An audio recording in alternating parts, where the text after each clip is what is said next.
Welcome back to the On 3 podcast. I got myself, as usual. I don't think we need to do introductions anymore. Really? No more? Or we do. We're not that famous yet. Yeah, but I got myself, Salvi, and I got my co-host, Naveed, with us today. It's just us boys. And we are going to do topics that are very close to our heart. What are we doing today? Well, first and foremost, it feels good to be just us two again. It's kind of nostalgic. I'm like, I know. I'm not interviewing you. We're actually just like shooting the shit. Yeah, literally. Yeah. So that's good. But what are we gonna get into? Let's get into it right away. Actually, the NBA trade deadline. NBA trade deadline. So for people who don't know us that well, I think one thing to know is we are huge. And when I say huge, I mean huge NBA fans. How huge? I'm kidding. No, we'll get into that.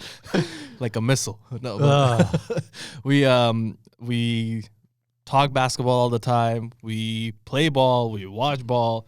I play ball on my PS5.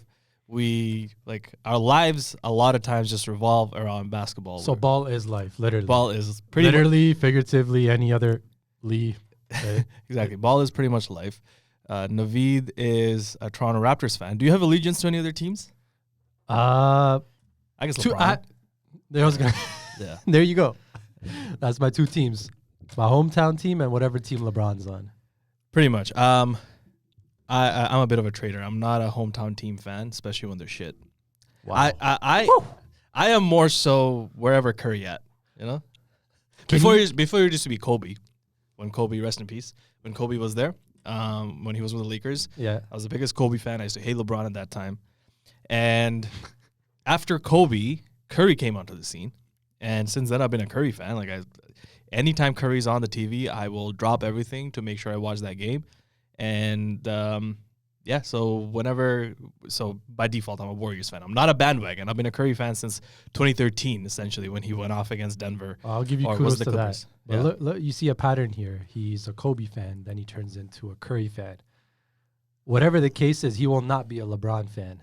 That's actually not true. I think I've become a LeBron fan over the years. Wow. I think, especially since the man is 39 years old. Year 21, and the shit he's still doing, it is absolutely crazy. He has better stats now, I think, than he did in his first few years in the league, which is I have not heard a single 39-year-old, let alone people over 35, players over 35, other than Steph, who've done the same thing.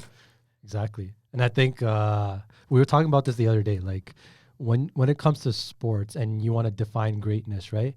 What is that one key factor that you want to look at? And I had told you guys it was, longevity. And I think, especially with sports today, where medical therapy is through the roof, there's so many resources. Players are becoming different in terms of how they approach retirement after as well. Longevity is becoming more and more apparent in sports. You got it in soccer with Leo and Ronaldo. You got it in basketball. I'm not going to speak about golf because that kind of starts right there. But longevity, I think that's What about true. cricket? Cricket? Well, you got goalie there, right? He's been dominating for God knows how long now, 12, 13 years. We've been seeing it, right? Yeah. I think it's been a bit different since, I'd say, the late 90s into the early 2000s. Yeah, I think sports medicine obviously is at a whole different place now. And I also think players are better at taking care of their bodies. Yeah.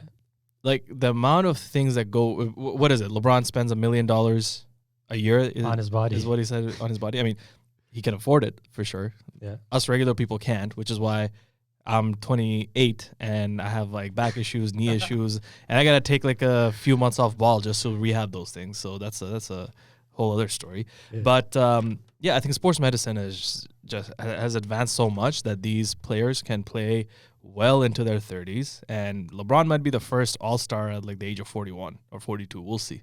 Oh, we're gonna put that there.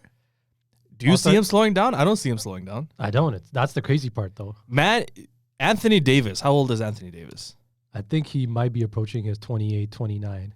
Okay, no, he's older than that. Really? Hold up. Let me look I don't know why. I feel like every time I go on Bleacher, I still see 80 in the top 25 under 25. Anthony Davis is actually 30. What? He's going to turn 31 this year. The Brow's 30? He is 30. But take this in. Yeah. He has probably been way more injury prone at 30, even 29, 28, 2-3 years ago, than LeBron is at the age of 39. So it's not just sports medicine. It's also the guy himself. The man is a freak of nature. Yep. He was God gifted with some next level genetics. Michael's secret stuff. Michael's secret. I mean, whether he's actually on secret stuff or not, we can't really prove it. You know, no one talks about that enough. We talk about steroids, performance enhancing drugs in every aspect with every athlete, but no one brings it to LeBron. I mean, why? He is 39 years old. This has never been done before.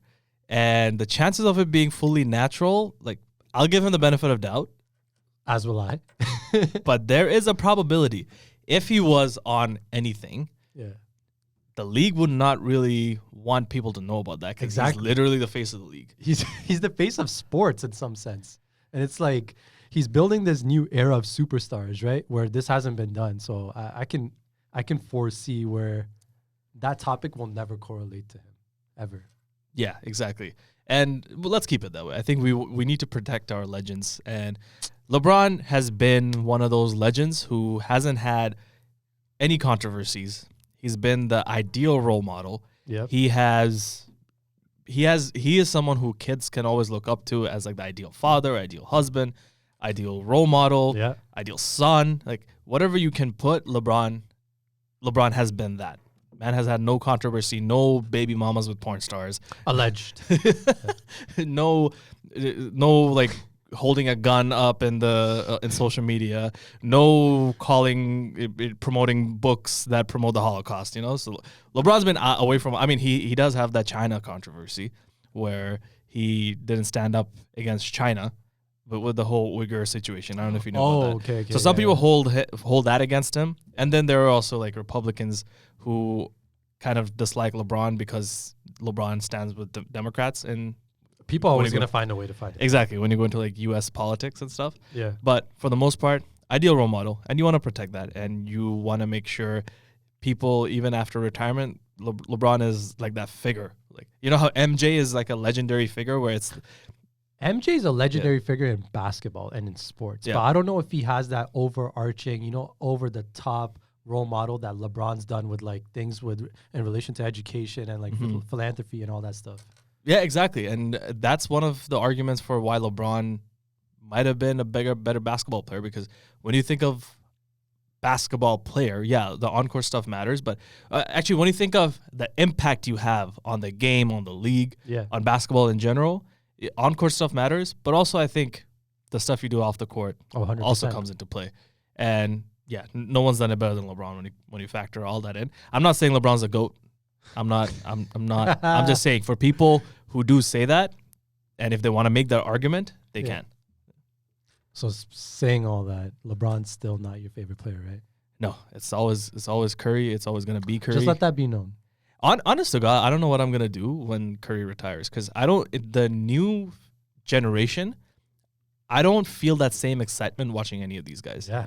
That I felt watching Kobe and that I felt watching Curry. Exactly. So who do we got that's like in this wave of superstars that might be going, let's say in the next 5 to 7 years? We got LeBron, we got Curry, we got Durant, James Harden, and to some extent maybe Russell Westbrook. Yep. Those guys go out. Who's the next face of the league? Who's that player that...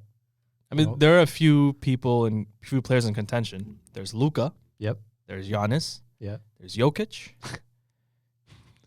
After that, there's probably a steep drop-off in terms of the probability of someone reaching that level. But there's probably Anthony Edwards.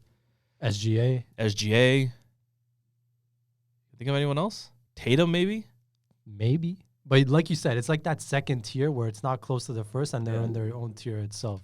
Yeah, exactly. And in terms of true superstardom, like Luka, Jokic, and Giannis, do you see them reaching the heights that Curry and LeBron did? From a basketball perspective, I can see it. I mean, like global impact. That's the thing, right? Yeah. You can kind of see it there in terms of advertisements and just general sponsorships. They're trying to do that with Giannis, right? But it's not hitting the same way that it's done with Curry and LeBron. And it's not just the NBA putting him out there, putting the face of posters, advertisement, commercials, and all that stuff.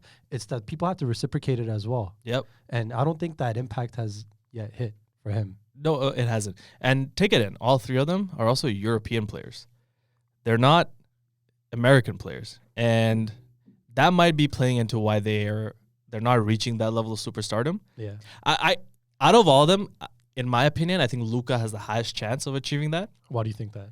Because he plays with like a certain flair. He has that like sauce to his game, is what you call it, right? Yep. That, I mean, Jokic, man, would rather be horse racing than do anything else.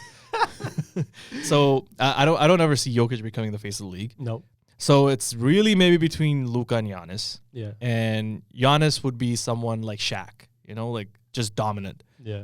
But Luka has that flair to his game. So, yeah, go ahead. No, I was just gonna say you related Giannis a bit to Shaq, right? Yeah. But you remember Shaq. It was just not about the dominance of that guy in basketball. He had a whole outside personality and character outside basketball, which kind of further fed into Shaq.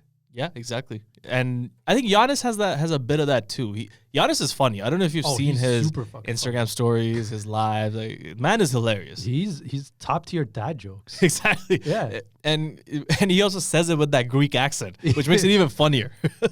You think like what 8-9 years into the league, I feel like he would have maybe picked up or lessened the accent, but like strong as ever, he embraces it. I like it. Actually. Me too. And but for whatever reason, I guess his superstardom just maybe it's because he's in Milwaukee. Like no one really watches Milwaukee. That might be true. So that is to say, like I don't see myself following the NBA after Curry and LeBron are done, and maybe a rookie comes in that changes that. Like Victor Wembanyama. Yeah, he's in his rookie year, but he could be something. Yeah. And another European player. Exactly. But the amount of traction that guy has gotten just from a perspective of who he is, that's been crazy to see. What did they say? Most highly touted prospect since LeBron? Yeah. And there's for good reason. You see what he's doing now? Huh? Oh, yeah. The man's regularly putting up like 20 and 5 blocks. Yeah.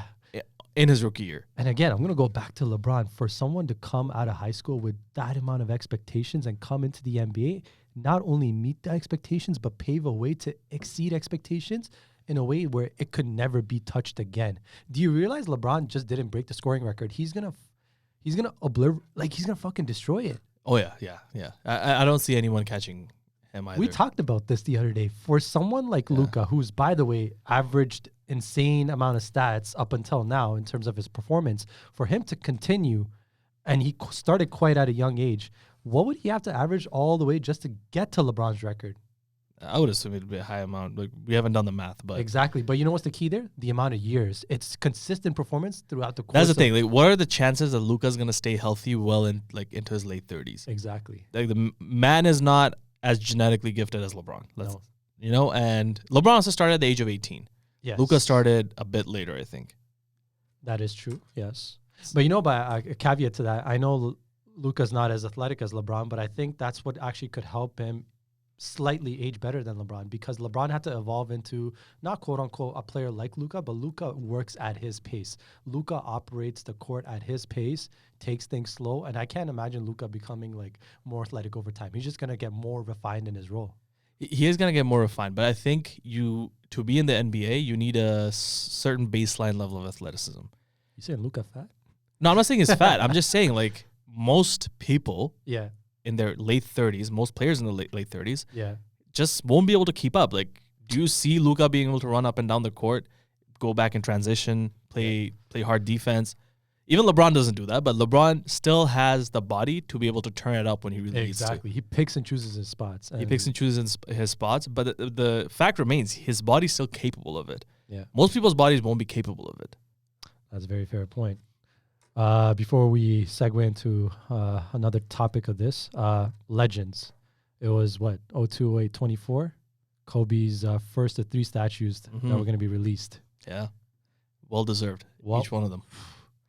Kobe. Man, I miss the guy. Yeah, it's like I don't think after Kobe retired, I don't think we have seen another player where they bring that fear to the court.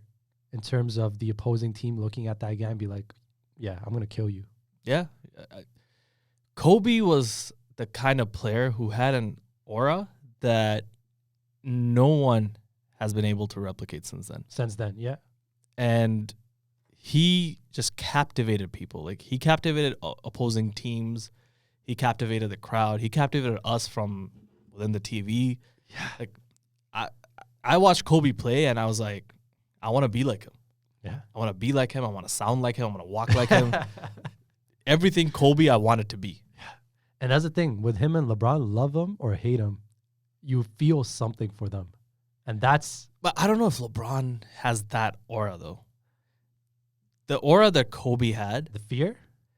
It's not even fear. It's something... It's like a blend of charisma. Yeah. It's a blend of some mystery. Like, Kobe wasn't the most open book. No, he wasn't. And just the level of intelligence Kobe had. Yep. I think Kobe was the most intelligent player ever. For sure. NBA. And I actually saw that come out more after he retired because he had all these interviews lined up, TV talk shows where he talked about his mentality, literally Mamba mentality, like what it meant and his thought process on the court and how he mastered his craft. Like, this guy was balls deep into his freaking field, which was basketball. Yep. And the level of dedication this man showed during his tenure in the NBA, I don't think anyone, like, there's so many legendary stories of Kobe. Yeah. Like, people would go to work out at 5 a.m. and Kobe would already have been there for 2 hours. And so this man's like working out from 3 a.m. Yeah. Whatever anyone else did, Kobe just did better, outworked them, out-hustled them, everything. Yeah. Until his body started breaking down on him. Exactly. And this was not only a media thing. This was a player's thing. This was a coach's thing. Any stakeholder, any person that had a relationship to Kobe, there would be a consistent storyline, which is like, this guy was the hardest worker in the gym. Exactly. And take this in. This man won an Oscar after he retired. Was it a children's book or something like that? No, it was his, do you remember the Dear Basketball video? Ooh. When he retired? You can't see my goosebumps, but they're there. Yeah. He wanted, I mean, obviously it's the guy who actually made the video, but Correct. Kobe was also one of the, I guess, directors of that video. Yeah. And producers. And so he won an Oscar. And how many people can say that? Yeah, I won MVP, I have 5 championships, and I have an Oscar. Probably just Eminem. No, I'm kidding. What's your favorite Kobe story? Or favorite Kobe moment? My favorite Kobe moment? Yeah. Can I say 81 against the Raptors? No. Funny enough, that's actually the statue that they put up. Yeah, it's him pointing up to the sky. Yeah. Not that. What a troll. So my favorite Kobe moment is not like one singular moment. Yeah. I think it was the 2013 season. Basically the last good Kobe year before he tore his Achilles. And because that's the year that I would say my NBA fandom really started. That's the year when I really started following the NBA, like, through and through. And so just that year, obviously Kobe was playing and he started captivating me. The Lakers had Dwight Howard, Steve Nash. That team was not going anywhere. And Kobe just dragged them. Like, literally dragged them with his body, heart, and soul. Blood, sweat, tears, whatever else you want to put in there. He dragged them there. And during that run, I remember this game against the Raptors where the Lakers were down, I think, like 6 or 7 with like a minute to go. This man hits 3 straight threes to bring them in the game, take it to overtime, and win the game in overtime. And I'll remember that game. I mean, Kobe against the Raptors, something just happens. Yeah. Man just gets a boner off the Raptors. And it was not just the way, it was not just the threes that he made. It's the way he made them. It's like as soon as you got the ball, like us as Raptor fans, I don't know if you were probably in the middle, Raptors or Lakers. I knew it. As soon as he got the ball, he was gonna destroy them. And he was literally in the corner, guarded by 2 people, and he did 2 pump fakes, and then he just put it back up. And yeah, so that season for me, just watching Kobe, everything he put into, because I remember he promised during one of the media sessions, and this is when there's no guarantee they're gonna make the playoffs because they're like a few games behind of the 8th seed. Kobe was like, "No, I guarantee it. I promise you we'll be in the playoffs." Wow. And then he went on an insane run to drag them into the playoffs, blew out his Achilles against the Warriors. That was almost like a passing of the torch, if you think about it, at least for me. Yeah. Against the very team he blew out his Achilles against Steph Curry. Yep. It was almost like Kobe was passing his aura onto Steph for me to follow next. Yep. But yeah, that season, man, like it captivated me like no tomorrow. And that, I would say, Kobe was singularly responsible for starting my NBA fandom. Wow. Just watching him through that season. And then actually another favorite Kobe moment of mine, his very last game in the NBA. Man drops 60. 61. Was it 61? Yeah, against Oh, the wow. Jazz. I'm embarrassed. I don't know this. But yeah, oh my God. How do you pull that? Shaq was like, hey, Kobe, you got to drop 40 or something. No, he's like, nah, I'm going to drop 50. I want to drop 50. Man dropped 60. And won the game. And hit like 3 clutch shots in a row. That was like all of Kobe encompassed in one game. Yep. That was that game. And mind you, the field goal percentage was encompassed in that as well. But you don't worry about that. They won the game. No one's going to worry about that. Yeah, They're just going to matter that Kobe on his last game dropped 61 points. You look at any NBA superstar in history, look at their last game and look at Kobe's last game, and that will tell the story. And take it in, that was also the same day the Warriors were gunning for 73 wins. Oh, God. Man, that season, 2016 season, we can talk about it all day. That was probably the greatest season in the history of the NBA. Oh, for sure. You got Kobe last year, his retirement tour. You got Warriors 73-9. You got the dunk contest. Yeah. It's one of the goated dunk contests best All-Star of all time. weekends of all time in Toronto. In Toronto, And too. that's out of bias. Ask any person in the States and they'll tell you that. Exactly. That was one of the best All-Star weekends ever. Yeah. And then obviously you got 3-1 in the finals. And also actually 3-1 in the Western Conference Finals, which not a lot of people talk about. But KD blew a 3-1 lead to Curry before he ever joined. Wasn't that also the year of LeBron too? That was the year of LeBron too. Oh, God. Wait, was that the year of LeBron? No, that was the year before. That was LeBron was the year after that. See, it just feels like it was every year. But no, that was also the year the Raptors took the Cavs to 6 games. Yes, they did. In the Eastern Conference Finals. Yeah. Where Bismack Biyombo was like, be my daddy. Oh, man. My favorite Kobe moment, I actually got to think about this more recently after, you know, that Netflix documentary that came out about the USA team? Mm-hmm. That was crazy. For that Beijing team, The Redeem Team documentary, that just put Kobe like over the pedestal for me. Yeah. For that amount of all-stars to get together and still not be able to figure it out, like whatever the case was, and then call their freaking Savior. They literally made a call, and he came in, and the way he brought that whole team together on an international He was basically scale. like, get on my back. Literally. Yep.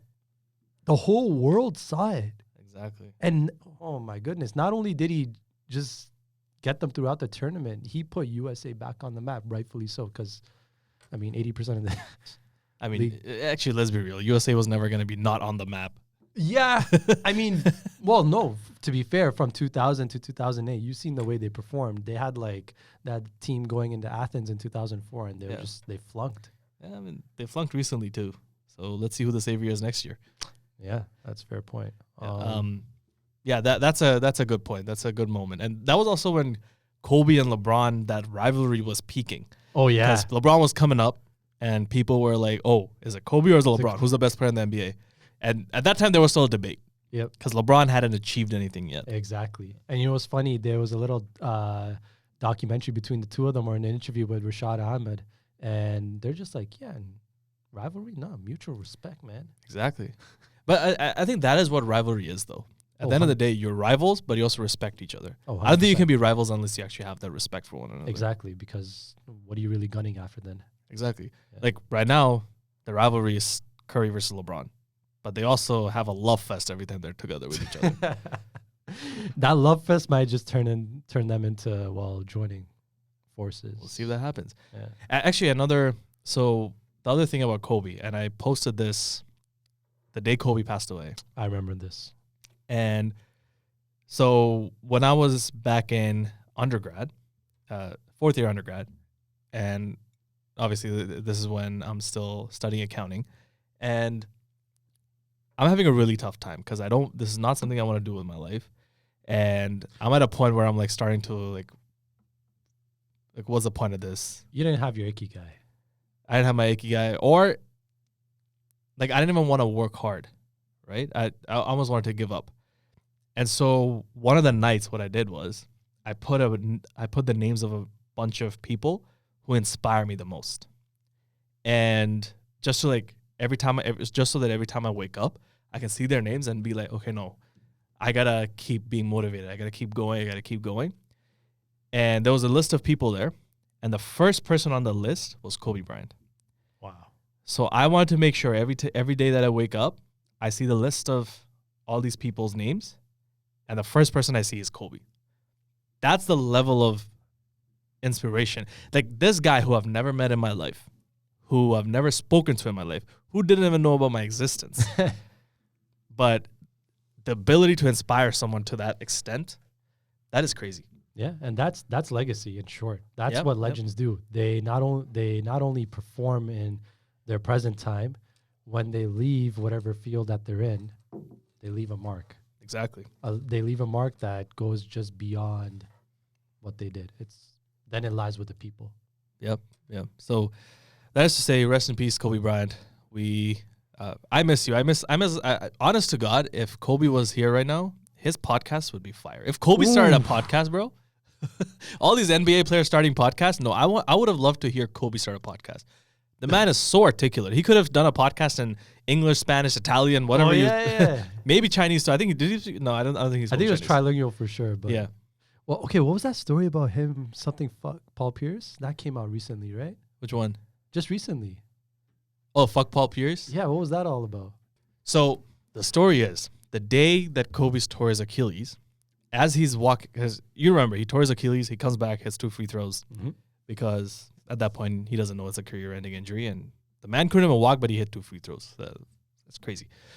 But the day right after he tore his Achilles, he's apparently walking back to the locker room, and the trainer, the Lakers trainer at that time, Gary Vitti, asked him if he wants a wheelchair, and Kobe's response was, "Fuck Paul Pierce." Oh my! Guess where that's from? Is that from where the game where Paul Pierce allegedly took the wheelchair back into the locker room because he shat his pants? Yeah, just to take a shit. Paul Pierce is a different type of bucket. I don't know. It's just weird. Oh man, but that was also a fun rivalry back in the day. Oh, Celtics and Lakers, Kobe, 100%. Yeah, those guys were dogs. Like they're just going at each other, shit talking, trash talking. Yeah, exactly. That era of basketball was. I miss it. I do miss it. Yeah. I feel like there was enough, because we're gonna get into the current state of the NBA. Yeah. But right now it's so much just threes. If not, get a drive. And that's the system every single team plays. Yeah. But at that time, we had variety. We had teams operating out of the mid post. We had teams, running the triangle. Yep. We had teams that did jack up more threes, like the Phoenix Suns. Yep. Like 7-second Suns. And then there was just so much more variety to the game. It was like a 3-level game. Well, now it just seems like mid-range is completely gone. I understand why. It is the least efficient shot in the game, which is the mid-range. But I just feel like as a result, the product is a bit worse because now every team plays the same way. There's no variety. Yeah. And when I took a look at these statistics over the last 5 years, the average points scored in a game and then teams allowing the amount of points that they're averaging per game as well, it's all over 110 now.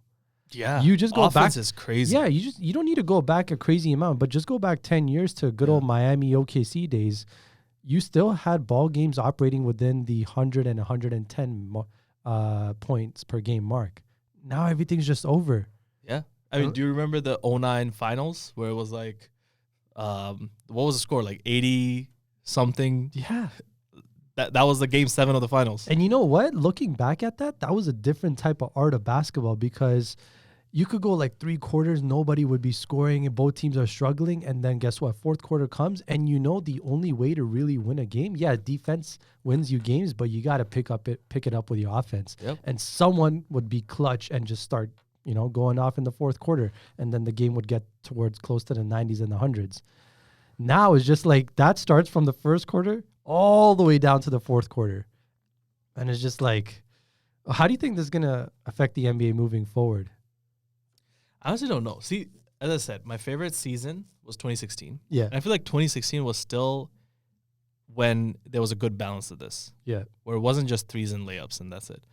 Like, but at that 2016 is when Steph Curry really started pushing onto the scene. Yeah. And that's when teams are like, oh, 3-pointers. We gotta focus on that. I definitely think the 2016 Warriors started that era of, threes and Exactly. basketball. But I think the team that really took it over the top in terms of the Rockets. Houston Rockets. Yep. James Harden Rockets. Yeah, because it was such a foolproof way of developing that strategy, and every team's like, okay, we'll do that, right? Like whatever. Yep. What was it? 10-second rule, and just get to the threes and surround yourself with one primary ball handler, and then everybody spread out to the wings. Yeah. And they played it pretty well. They almost knocked out the Warriors. Yeah. They took the Warriors, took 7 games. Yeah. That year, CP and Harden. Yeah. Yeah, go ahead. Oh, no. I was just going to say, even with that system, though, there's always some team out there that's going to be able to stop it. I mean, yeah, I feel like if you have versatility, yeah, you're going to do better than if you don't. Like if you're all you're relying on is on threes, basically what happened to the Rockets is going to happen to you. You're going to go and miss whatever, like 29 straight threes or however many they missed in a row to lose game 7. Yeah. And because they had no counter. They had nothing else that they could do. Exactly. But I want to understand when this game started progressing towards a more offense-oriented game. Where in that did the NBA start becoming more soft? I understand it from a player's perspective, wanting to protect your players, injury management and all that stuff. But like, where did it start going into, technicals being called so easily, flagrants being assessed, and then all these rules that just cater to an offensive game? Yeah, they got to do something about these refs, man. Because even watching it is so annoying. Like, there's fouls being called every other minute. There are technicals, like players can't even express emotions. Exactly. And emotions are what get the fan base riled up too. Exactly. If you want the fan base to be engaged, you got to express emotions. You got, like, the shit that Curry does, right? He's going to do the night-night or he's going to do the shimmy. Those are things that get people involved. Yeah. But not everyone's going to express emotions the same way Curry does. Curry does it in a more harmless way. But there are players who are going to be more intense about it. Yeah. They're going to beat their chest. They're going to, like that day, Westbrook, he dunked the ball. And right after dunking, he slapped the backboard, and he got a T for that. I don't get it. Like what point are they trying to make? It's not excessive in any way. They don't want not harmful. Exactly, it's not harmful, but I feel like they just don't want players to get into fights. Yeah, but I think you need some fights to make it interesting. No, you need some more rivalries, and I feel like too many players are just buddy in the NBA right now. Yeah, exactly. Like I talked about the LeBron-Steph rivalry, right? Draymond and LeBron used to hate each other back in the day. Yeah. But now Draymond is LeBron's chump. Like it's like, oh, my master, my lord, LeBron James. Oh God. Yeah, it's very weird. Now I don't know how NBA is gonna keep progressing towards this environment that they have and where that trajectory is gonna look like, because it almost feels like it's plateauing. I know we kind of say that almost every season in the last 5 years, and there's still something that keeps coming about. But then where is it really going from here? I feel like they have to kind of look at what the current environment is and kind of put rules where, defense comes back in a bit. Yeah, maybe implement some hand checking again. Exactly. And like you mentioned, sports therapy and medicine in sports is through the roof, and it's only going to get better with technology, right? Mm-hmm. Combine that with a more balanced game, that's going to put out a better product, in my opinion. Absolutely. I think they definitely need to update the rules to favor defense a bit more. But I think one thing the media needs to push, and they probably need to do this subtly. I feel like too many players, as I said, buddy. So, but take this in. Most of the players that are coming up that are the best players in the league right now are all Europeans. Yeah.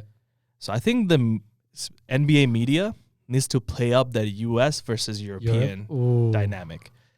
I feel like if you start getting that into the minds of the players, put some pride in there. Yeah. That, hey, I'm representing Europe, and here we are representing the U.S. So then next time Giannis goes up against Tatum, there's more there's more at stake in that matchup instead of it's just, I'm just going to play another playoff game. Do you feel like the media, when these European superstars come into the NBA, do you feel like they just kind of westernize them in a way where it's just everybody's from North America? I mean, yeah. You don't really notice it, but Because when you're playing for a team, like when you're playing for the Mavericks, you're Yeah, from Dallas, or when you're playing for the Bucks, you're from Milwaukee. exactly. But I think they need to do something to play up that whole dynamic. Yeah, and I can't just be like once every 4 years with the FIBA World Tournament, right? No, exactly. Or And the who watches the FIBA World Tournament? Taken the FIFA World Cup, the most watched and followed sporting event ever. Yeah, And that is what? It's a tournament between countries. exactly. And I think there's no better like fan base than when it's of an actual country. Oh, 100%. Right? You know, when you have Argentina, like Argentinians are gonna get riled up, and obviously like people follow Brazil or Argentina all the time. Did you in FIFA. see what happened to the country of Morocco as they progressed to the FIFA World Cup? Yeah, They literally became like a collective army. It was crazy. It wasn't just Morocco. It was like all of Middle East at one point that was supporting Morocco. Yeah. And you just don't have that same thing in the NBA, because the NBA is so dominated by the States. Like basketball in general is so dominated by the States. And I know Adam Silver and the NBA is pushing to globalize the sport a bit more. Mm-hmm. But I feel like you need to do something to bring that fandom back, where there's an allegiance to the like you saw me. I'm a fan of the player, Steph Curry. If Curry was tomorrow to go to, I don't know, Minnesota, I'd be the biggest Minnesota Timberwolves fan, right? I mean, they're the number 2 seed right now. Exactly. Or if you were to come to the Raptors, bro, you'd see me at now Bhatia, I'm sitting right beside you every single game. So, but I feel like that's bad for the game, because now when the player's gone, What do you do? what do you do? Exactly. Like, as someone who lives in Toronto, I should be a Raptors fan first and foremost. Yeah. It should not be like, I can't have a favorite player, but my team that I support should be the Raptors because I live in Toronto. But I'm not. Like, Raptors are not very interesting. And like, there are players going in and out of the team every day. Like, who do we cheer for? I used to be a Lowry fan but Lowry's not there. Yeah. I used to be a DeRozan fan. He's not there. I was a Kawhi fan. He went. Now we have Scotty Barnes. Let's see how long he sticks around. And maybe I'll be an RJ Barrett fan. Who knows? Oh, God. Let's talk about that, though. That segues right into the NBA trade deadline. What the fuck are the Raptors doing? Oh, God. How many more first-round picks are you going to play with us just to get back players we may not even have next season? That was... See, I don't know.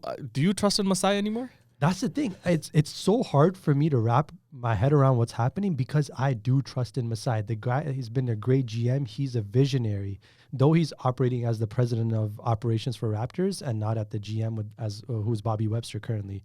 I believe in his vision, because this guy single-handedly made the best trade of all time in NBA history, in my opinion, because it led to a championship right away.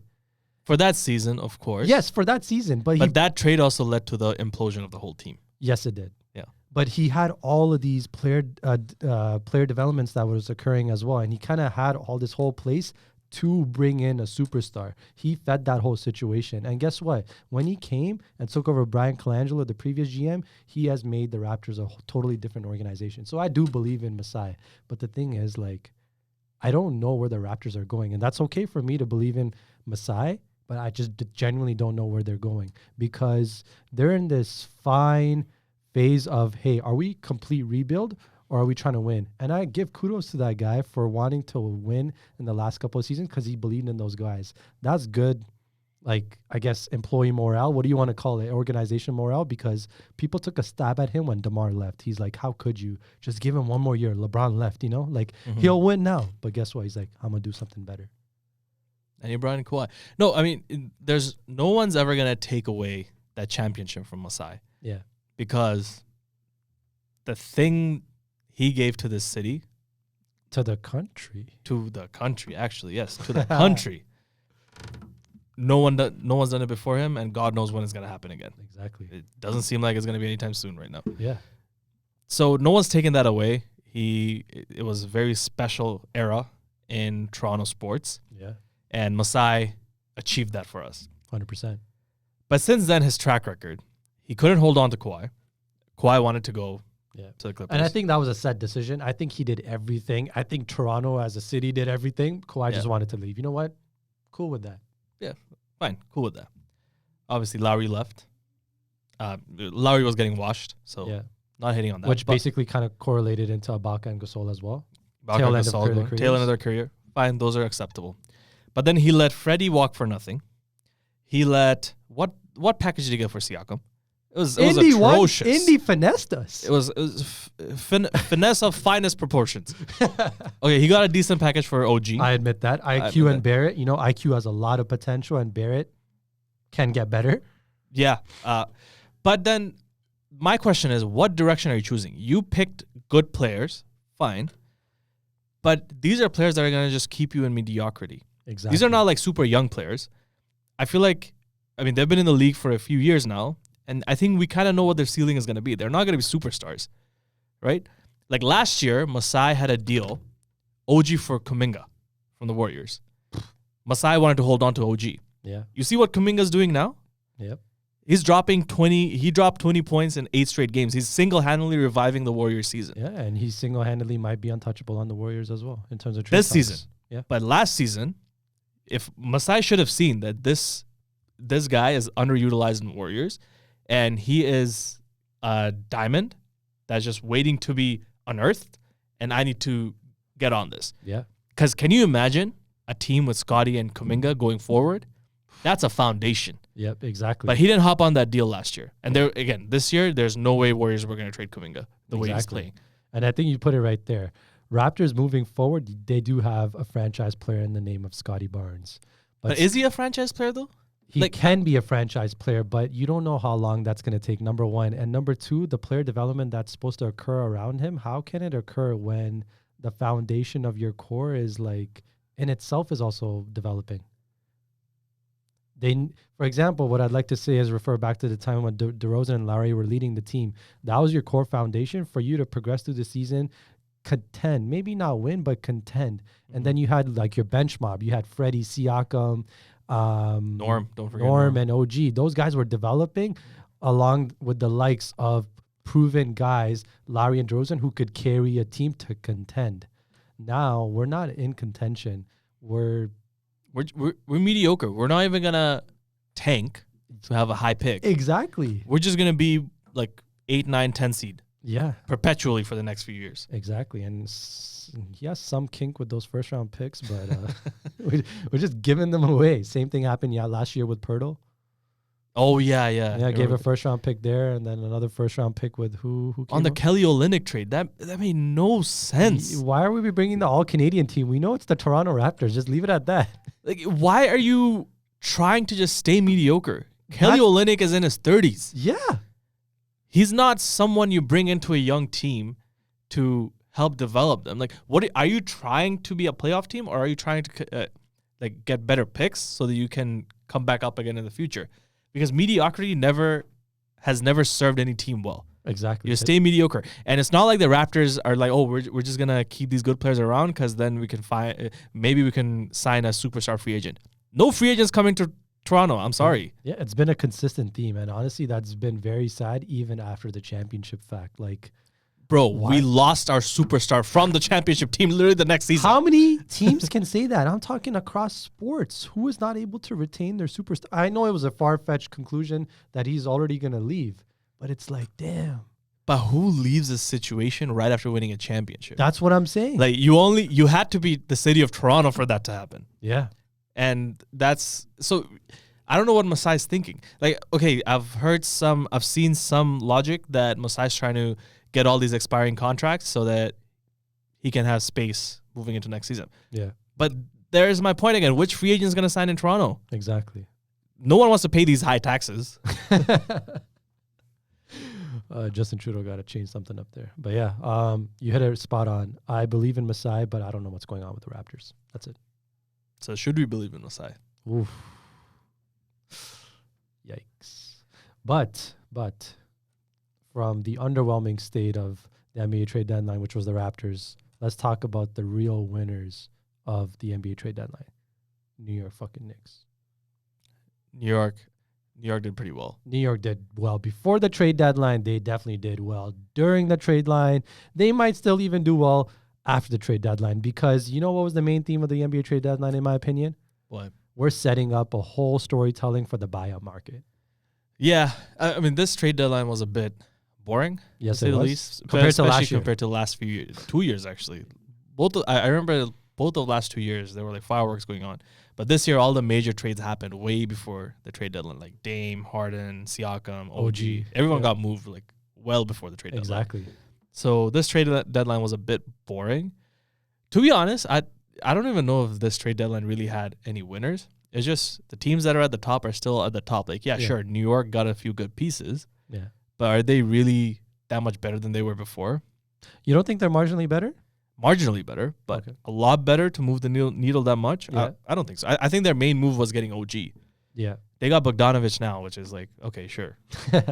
Fair point. You know what I was really surprised of was all these mediocre teams in the East. We're talking Chicago Bulls. We're talking maybe Chicago's another dumb team. Yeah, why are they all retaining their assets? Atlanta Hawks, do you know how many people expected DeJounte Murray and Alex Caruso to be moved? None of them were moved. Yeah. And you know, the funniest thing, apparently the Warriors reached out to Chicago for a Caruso deal. Yeah. And Chicago wanted Kuminga in return. I know people call Alex Caruso the GOAT, but I think Chicago kind of forgot. That's not true. He's not the GOAT. He's not just a MJ. Chicago Bull. He's a bull, not a GOAT. Oh, man. But, yeah, this trade deadline was a bit boring. But what have you thought about the season so far? Yeah, I know you and I may differ on this, but I think it's been as competitive as it could be. It's totally up for grabs, the whole NBA season in terms of the championship. You have teams that are there from last season. You got the Denvers, you got the Bostons, right? And then you have proven teams like Miami, which are supposed to make deep runs in the playoffs. You got the Lakers in there too. I think a lot of people are taking a shit on the Lakers for not making any moves, and you know what? Totally reasonable, totally valid. But I think Lakers are the type of team to perform in the playoffs. Like all these young teams that are performing exceptionally well to begin the season, even halfway through the season, teams like Minnesota, teams like OKC, Pelicans, and the Kings, they're super young. But when they go in a 7-game series against the teams like Lakers and on the east side, like teams like Miami, which are underperforming right now, even the Warriors, I can't say conclusively that they're a better team, these young teams. No. Because experience talks, especially in the playoffs, because I think a lot of these teams that are underperforming right now, they're just wanting to get in so that they can turn things up. Mm-hmm. If I'm OKC, if I'm Minnesota, the last thing I want to see is round 1 of the playoffs, Curry on the other side or LeBron on the other side. Yeah. Like, I would be shitting my pants. Yep.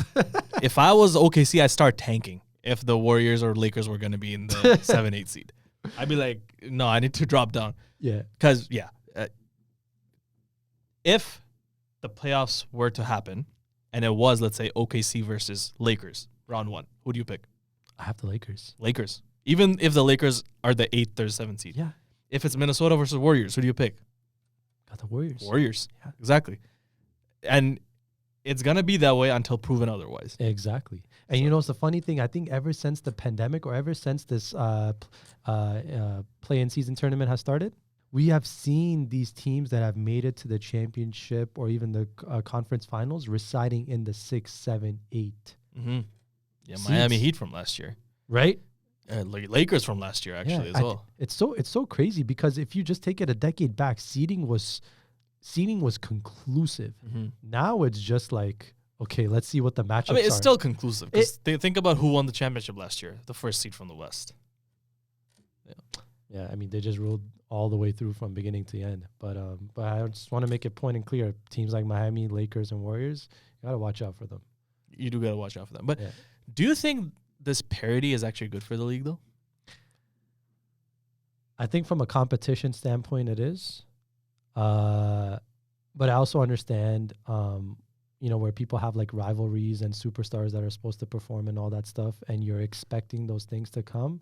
But when it's all up in the air, like who do you vote for and all that stuff? I just feel like there was more animosity, and animosity is good for clicks and to rile up people's emotions, because I just feel like there was more animosity when there was like one single force that everyone wanted to take down. Like the Warriors. Warriors and the Heat before that, Yeah. and the Lakers before that. I just feel like the league is at its most watchable. The storylines are the best when there is that one singular villain.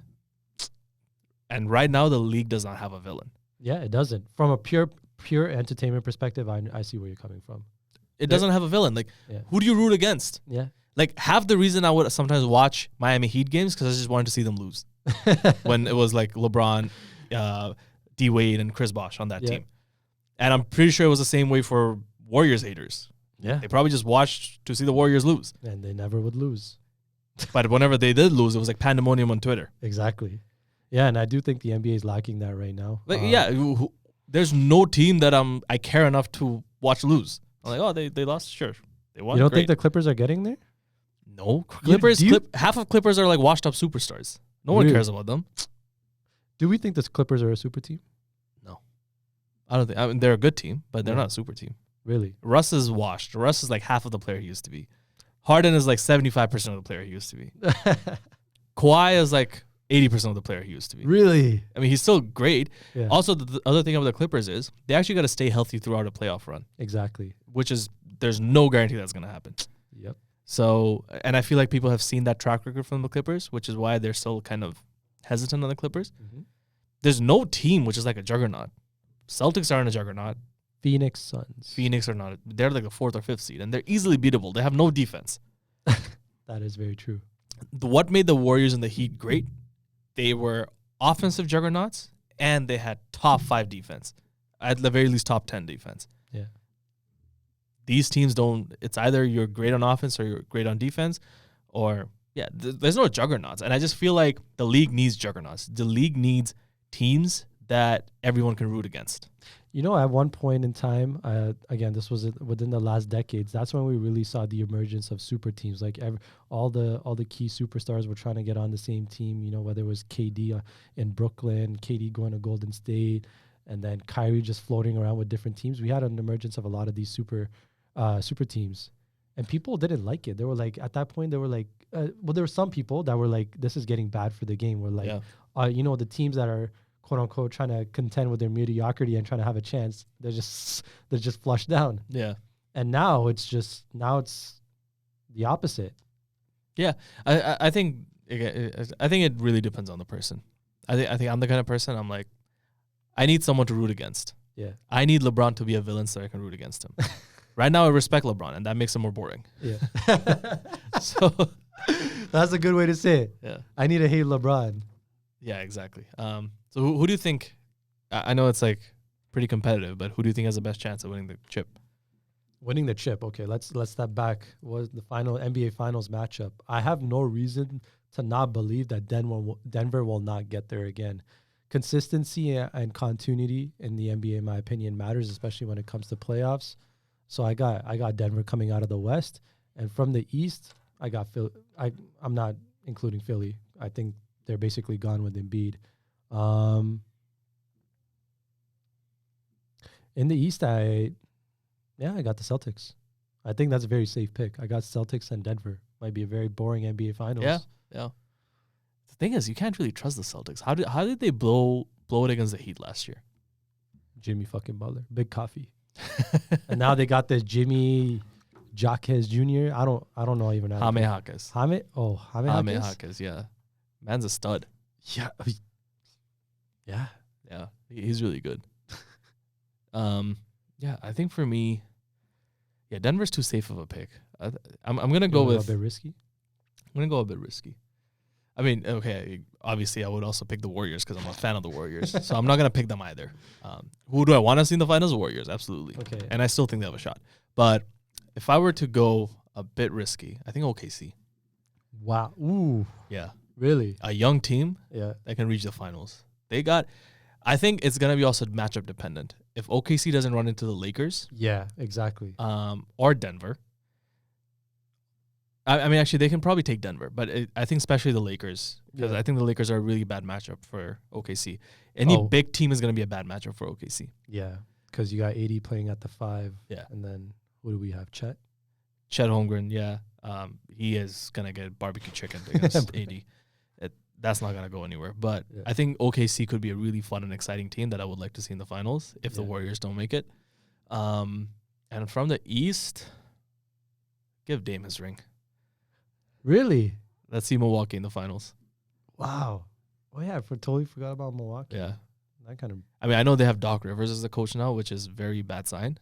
I don't know why anyone. I don't know why Adrian Griffin apparently got fired. I think he just didn't get along with the players, which is fine. Yeah. But when you're going to choose a replacement coach, don't choose the coach that blew the most amount of 3-1 leads in there you go in the history of the NBA. Yeah, that is crazy. But yeah, that's well, we've been talking about ball for almost an hour. All right, let's transition into a bit of a different topic now. Yeah, we've been talking about ball for too long. Yeah. But let me ask you this. Would you like to be courtside in an NBA game? Would I like to be courtside in an NBA game? Yeah. 100%. Would you like to do it for free? Maybe not free, but maybe like $30. $30 a month. USD, sign me up. $30 a month. Yeah, sign me up. It could be very possible. It could be very possible. Mm-hmm. What's the catch? You will do it through virtual reality. He almost had me. I thought he was legit gonna surprise me. Would be like, "Yo, I had a hookup." Virtual reality. Explain that to me. Virtual reality. So imagine this: you're sitting in your living room on the couch, and you have a headset on, but that headset almost makes it feel like you're at the game because you are sitting courtside watching the game with your headset on, and you're just fully immersed as if you're on the court. And that is something the NBA is actually working on right now. Really? I think it might already be live. I think it was piloted, right? It was piloted, but I don't think it's fully live yet. Mm-hmm. But yeah, imagine how cool that would be using VR headsets to watch NBA games. And the reason we bring that up is because the topic that we have for discussion for today, outside of our NBA topic, is you saw the news for Apple Vision Pro. Yep. What do you think of it? Hefty price tag for sure, $4,000. Seems like it's very good quality. And I think Apple releasing a VR headset is going to take this VR headset space and the economy to the next level. It was just a ping in the system for everyone to wake up and be like, okay, let's get going. What do you think of the uses for VR headsets or VR in general? Yeah, so I read a bit into Meta, right? Meta Quest. I think they're on their 3rd gen right now, right? I think so. Yeah. And to my knowledge, apparently it's been used primarily for gaming purposes, which is what apparently VR headsets originally were started for. But now when you see this Vision Pro come out with this $4,000 price tag, I knew there had to be something more to it than just gaming. It's more for utility. It's has more applicability in day-to-day use than just compared to gaming. And I think that can potentially go to places. I mean, how quick it gets there really just depends on the people, the users. One, you're paying $4,000 for a VR headset, and then two, the utility that is supposedly supposed to bring to you, are you actually going to derive value from it as opposed to just doing it the way you would conventionally do it? Yeah. I mean, the price tag is definitely a bit too much up there, but it's Apple. Exactly. That's what they do. That's what they do. That's been their theme since day one. But what I meant to say by, they've kind of alerted this whole, space of VR headsets is now they've released it. Now I feel like other organizations and companies are going to try to come into this space and offer alternative solutions at a cheaper price, right? Which is really going to try to essentially the cheaper price is already available. Really? With Meta, yes. Meta but the Quest. thing is, Meta's only supposedly applicable primarily for gaming. Actually, you can achieve a lot with the Meta Quest as well. Really? Yeah. You can actually achieve you can do work. Like, I'm sure you've seen those screens where it's like you're in your VR headset, but then you have 3 screens within your headset. Yeah. I mean, in the augmented reality world. Yeah. And So you basically take that anywhere and you can do work as if you have like 3 screens in front of you. And Sorry, this is my noob moment, but step back a bit. Augmented reality versus virtual reality. What's the difference? do you remember Pokemon Go from back in the day? Yes, I do. Everybody running around in their parks, Yeah. their toilets, everywhere. Yeah. So what did Pokemon Go do? It you would basically take your camera, Yep. right?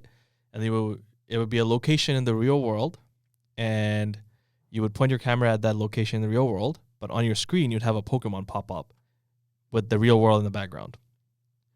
So what it's doing is it's taking reality and it's augmenting it, aka augmented reality. So that is to say, you basically take your environment in your real world and put digital artifacts on there to make it more of an augmented experience, right? So that's augmented reality. Virtual reality is when you're fully immersed into a virtual world.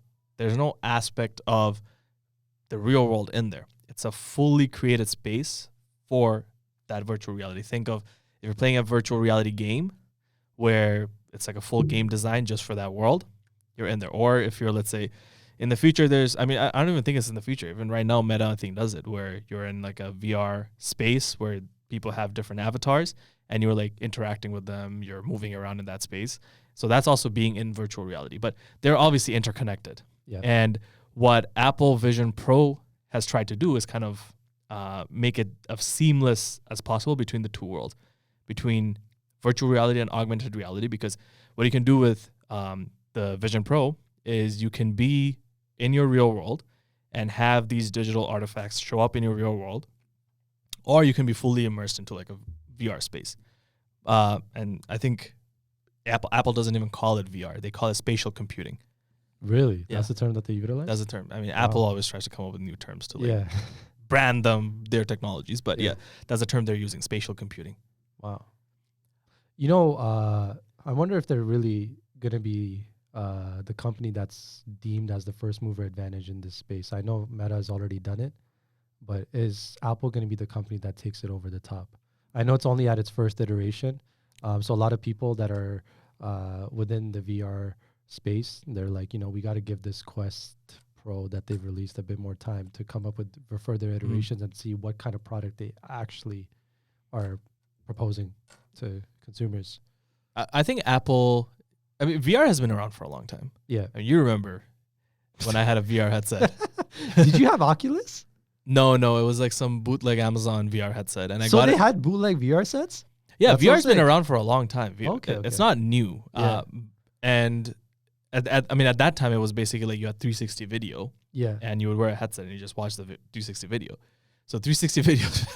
Why are you smiling? Nothing. I just saw a funny video the last couple of days, Yeah, we'll get into that. So VR's been around for a while. But that was the only use case for it at that time, which is just watching videos. Yeah. Now it's just the thing that is really revolutionary about the Vision Pro. So when Apple enters the market, obviously they take it over the top in terms of they just refine the technology to such an extent that it's adapted by everyone, it's usable by everyone, it's super user friendly, and that's what Apple's always been known for. Yeah. So now I don't know if you saw the videos of people using the Vision Pro, but it looks like a zombie apocalypse, something out of video game. It is something out of video game, but I'm talking about purely from the use case perspective. For, like, let's say Meta Quest 3, I think there are handsets or controllers that come with it. Correct. But with the Vision Pro, all it uses is your eye tracking to track what you're looking at, and then you just pinch your fingers, and it selects that exact thing. You look at the left bottom corner of a window, and you pinch your finger and drag it, it's going to zoom in to that window. So things like that, MetaQuest hasn't done it. And that's where you go into the whole world of Black Mirror, if you ever watched that show. Yeah. Where all these things that show kind of portrays are coming to fruition in real life. And I think the implications of the technology are going to be next level, and especially when you bring in AI and start integrating the two, like VR with the AI world. but people are already hooked onto their phones. Yeah. People are already hooked onto their screens. You're going to have a world where, as you said, like it's like an apocalypse where if this thing really catches on, where people are just sitting on their couches, but achieving a day's worth of things just by sitting on their couches, right? They can go meet their mom on the VR world. They can, get their work done on the VR world using their headset. They can game on that headset. They can watch TV on that headset. You don't even need to take it off. Maybe when you're sleeping, it's playing some ambient music on your ear so you sleep better. But see, that's the thing that I wanted to bring up. Right now, you see these VR headsets, and they're not small by any means. They're much more refined than what they used to be, right? But just like cell phones, compared to back in the day, or even laptops and computers, they started as these things that would occupy a whole room, and now they're just the size of whatever laptops are these days. So when it gets to these VR headsets, and when it comes to the point where it's not much differentiation between what glasses we have now to what VR headsets could look like, how long do you think that might take? And do you think it's coming sooner rather than later? I'm not that tuned in to the whole world of VR and the VR technologies, but I think that's still a ways away. Yeah, that's still ways away.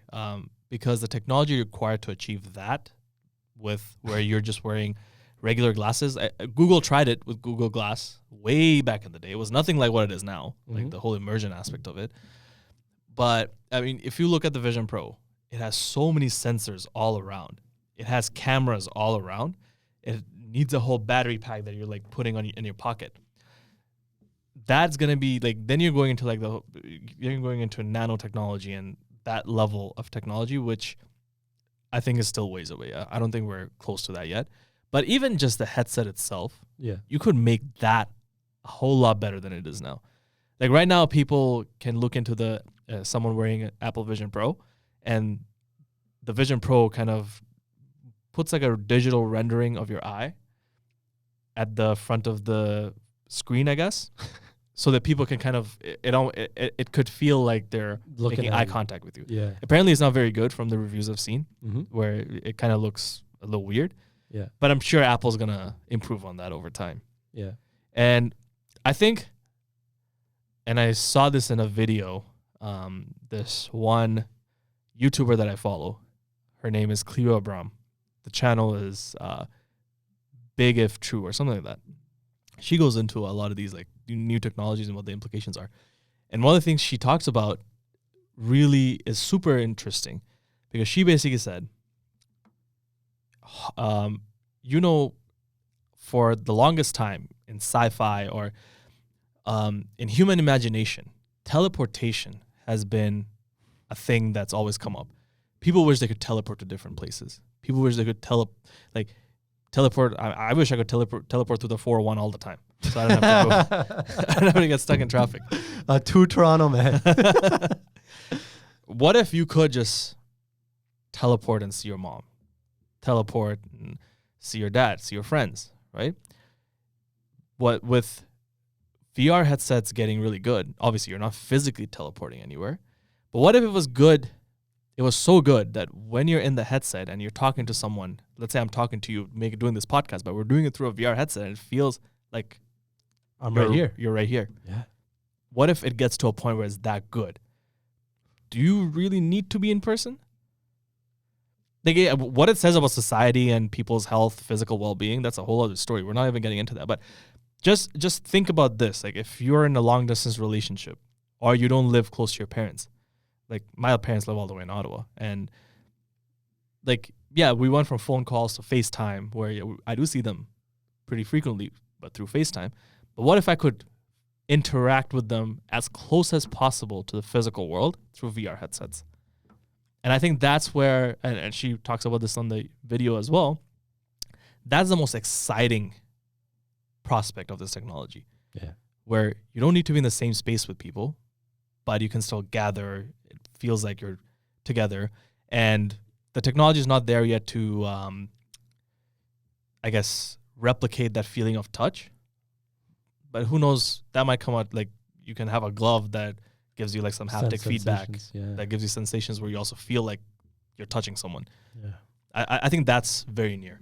Yeah. So that brings me to my next aspect of this technology, where it's like the vision that they have in this space is essentially to mimic reality as close to it as you can. Mm-hmm. So when that's the case, are we going to live in a world eventually where our digital identity, and I know you brought this up as well, is our digital identity going to be worth more than quote unquote our actual identity? I hope not. I am someone who likes actually meeting people in person, actually doing things in the real world, going out, being in nature, or meeting people face to face. But that's because now the technology doesn't exist yet to give me that same feeling within a digital world. Yeah. What if that technology existed? I don't know. Maybe then I would be like, yeah, I'll just sit at home, and create a digital identity that's maybe I'm like 300 pounds in real life, but in the digital world, I'm like a sexy ass 6-pack, 190 pound, 6'3" guy. Damn. You know, like I look like Hrithik Roshan or something. And then, what is reality? What is not? Like, you don't know. Maybe everyone has 6-packs in that world. Yeah. And I think there's a concept that actually first came along when NFTs were a big thing, where NFTs allow you to have possessions within the digital world, right, through the use of blockchain. I'm not going to go into too much in technical details because, honestly, I'm not too familiar with the technical details of this. But basically, through smart contracts, you can own things in the digital world, and that's where NFTs blew up at that time. Yeah. But one of the concepts at that time was like, okay, what if through NFTs you could own, let's say, a Louis Vuitton shirt in the digital world? What if Louis Vuitton or whatever, a Chanel bag? Yeah. What if Chanel released special edition NFTs that were basically that bag that you could own in the digital world and have your avatar wear? Mm-hmm. And if that digital world is as important, where your avatar is that important, then what if that costs just as much as the real world? Oof. Right? So your digital identity, and we do see it now, like how much, let's say a social media account with like 2 million followers, that account is worth a lot of money. If someone wanted to sell that account, they could make bank on that account. Yeah. Because all the eyeballs are on that digital space, digital real estate. Yep. So yeah, I don't know if it's ever going to be more important than the physical world, but I can see it being significantly important. It already is. Like our social media profiles are already extremely important. Yeah. Like without social media, you can't really do much these days. I don't know how you survive without social media all these years.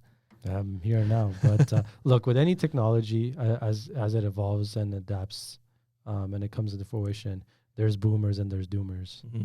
With this specific technology, in terms of its scalability, do you think there's going to be a roadblock with the number of people that might,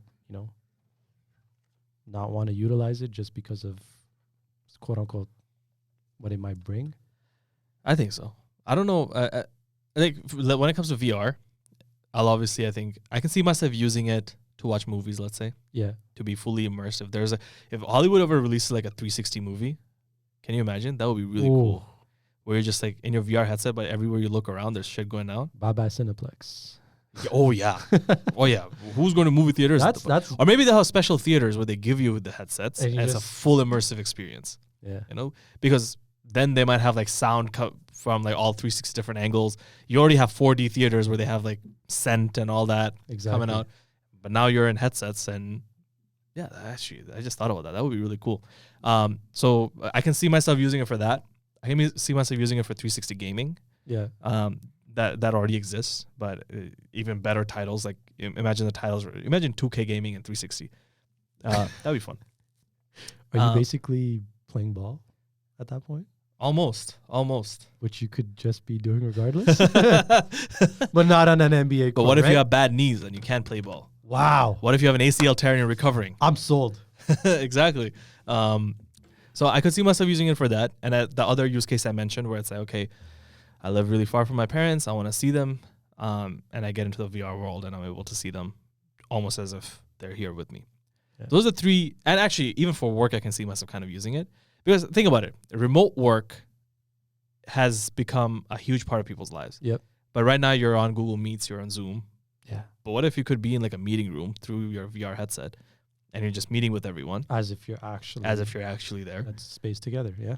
Or as I said, like you can be so much more productive. You can have like 10 different screens and you can like pick and choose. Okay, I'm here. You look up, you're there. You bring it to the basically shit we've seen in movies. Exactly. So those are all going to be really cool experiences. But in terms of like, okay, having my avatar and then living vicariously through the VR world, like meeting people or giving so much attention to my avatar that my physical body is going to ruin, I don't think that it's ever going to get there. Like, that's not. I think if it ever gets to that, that's when people start revolting. Exactly. That's the part that people are going to be like, no, I'm not subscribing to this. I don't want any technology in my life. I want to go live in the woods somewhere and keep me away from all this. Yeah, exactly. And I think that's going to be the real important question with just general technology moving forward, the integration of artificial intelligence. Is it a question of replace or enhance? And if it's both, to what mix? Man, can you imagine having, let's say, someone who's like a loner in real life? Let's say, you're super lonely and you don't have any friends or a partner or whatever. Yeah. What if you go into the VR realm and you have a partner who's also maybe like an AI generated partner? Yeah. That's a scary thing to think about. Exactly. But because of how good AI is, it might seem like it's a perfectly normal, real person. Yeah.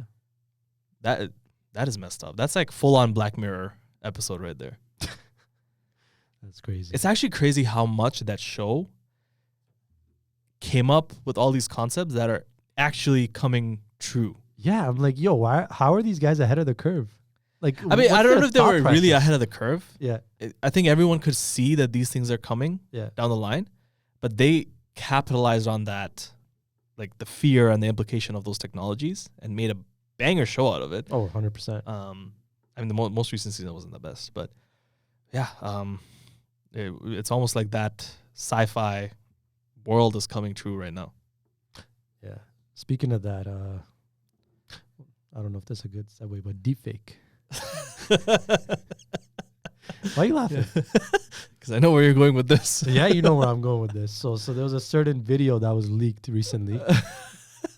Of who? Please indulge. Six God, some guy in the air and his. What, did you release a new song? Huh? I don't know if it was a song. I saw him go viral the other day. What was going on with that? It was like trending on Twitter. It's trending on Twitter, and then it's not on Twitter. Now you have to go through some websites to find it. But point being, there was Find what exactly? What are you talking about? Let's just bring it out. We're talking about missile. There was an alleged video. At one point, it was alleged of Drake. Let's say just enjoying himself. High in the sky somewhere. Then the allegedly video turned into confirmation via the man himself. Was it confirmed or was he just shooting the shit? He said this on his IG story. He said, I wasn't hiding my meat from the world. I was hiding the world from it. Dash Poppy. Wait, did he actually say that? Yes. Oh, man. I don't know if he's trolling the situation or he... But hold on. If it were actually fake, would you... When it looks like that, would you really come out and say, nah, it don't look like that in real life? You would take all the credit you can, bro. I don't know how to say this in the right way, but when I watched that video, I felt very not like myself, essentially. People can interpret that however they want, but I didn't feel like myself, right? I watched it and I felt very weird. And I watched it, I'm like, okay, watched it, whatever. But so wait, you think it's deepfake? Huh? You think it's deepfake? I think that for a guy to be quote unquote one of the best artists in the world, to be light skinned, to be one of the most famous people of like the last 20 years, and to have that, it's a bit all inclusive. You know what I mean? It's a bit too much. Champagne Poppy gives you an all inclusive vacation. It's a bit too much. And you know what my second thought was? That scenario got leaked, right? He's currently on tour with J. Cole. What does J. Cole think of him now? Big as the what? Big as a what? Big as a Super Bowl. It's coming next week, actually. Is Super Bowl next week? Something like that. Yeah, it's in 2 days, actually. Yeah. I mean, by the time people listen to this, it might already be done. But yeah. You know what's the funniest thing that I saw? yeah. It was in the comments. It was like, my girl just watched the Drake video and now she's not replying to me. Yo, man. But if you're a girl, that might be a bit too much, no? Yeah. I'm just, I mean, yeah. Yeah, we're not going to spend too much time on this, but yeah. It was, but, I mean, if it truly is real, that's impressive, Drake. oh, Yeah. God. All right. I think we've gone too long on this episode. Yeah, clearly. and I think that's a good way to. Yeah, let's end it right there. Thank you for tuning in, everyone. That was a fun talk today. We finally did like a whole episode on ball, almost. Yes, we did. An hour with just basketball. Take that in. We can talk about it for days. We didn't even prepare for this. Nice, sir. You heard it right. This Yeah. laptop? Nothing.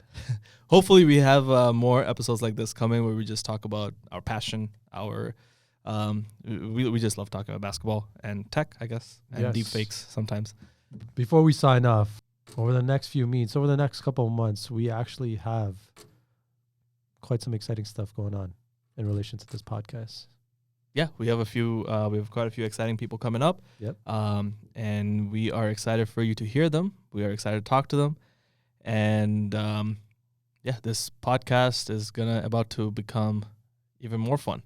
Yeah. So without further ado, thank you for tuning in to our episode 13, everyone. You got myself again, Salvi, and you got Naveed. We are signing out. Have a nice rest of your day after listening to this podcast.